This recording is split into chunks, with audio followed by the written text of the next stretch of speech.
একটা বাচ্চার জীবনে তার বাবার ভূমিকা খুব গুরুত্বপূর্ণ। বাবা হচ্ছে বটগাছের মতো আমাদের জীবনে। বাবা কঠোর শাসন করে যেরকম, সেরকমই শাসনের পরে কাছেও টেনে নেয়। মার বকুনি থেকে বাঁচায় বাবা। বাবার কাছে ছুটে যাই আমরা।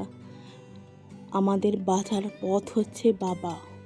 বাবার কাছে সব আবদার, জানি যে বাবা আমাদের সব আবদার মেটাবে।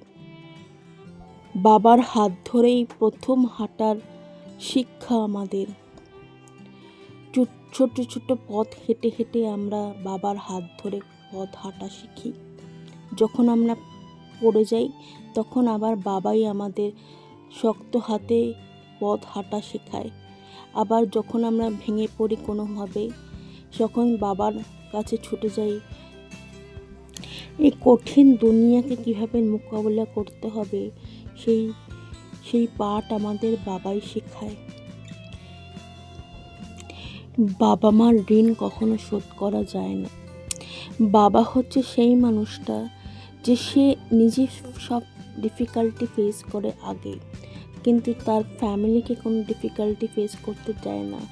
যখন সে দেখে তার ছোট্ট সোনাটা বড় হয়ে গেছে এবং তার থেকেও সাকসেসফুল হয়েছে, তখন বাবা খুব খুশি হয়। বাবা আমাদের সব আশা পূর্ণ করে। ছোট্ট থেকে আমাদের আবদার, আমাদের চাওয়া পাওয়া সব পূরণ করে তার সামর্থ্য মতো। কিন্তু আমাদের কাছ থেকে, সন্তানদের কাছ থেকে একটা এক্সপেকটেশন রাখে, তার যখন দুঃসময় থাকবে তখন তার সন্তান যেন তার পাশে থাকে।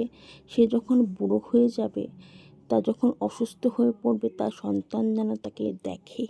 এটুকুই তার এক্সপেকটেশন। এবং সন্তানদেরও কর্তব্য তার বাবা মাকে দেখা এবং তাদের সাথে সময় কাটানো। কারণ মানুষ যখন বুড়ো হয়ে যায়, তার অবলম্বন হয়ে পড়ে হচ্ছে তার সন্তান, এবং তারা তখন শিশুর মতো হয়ে যায়।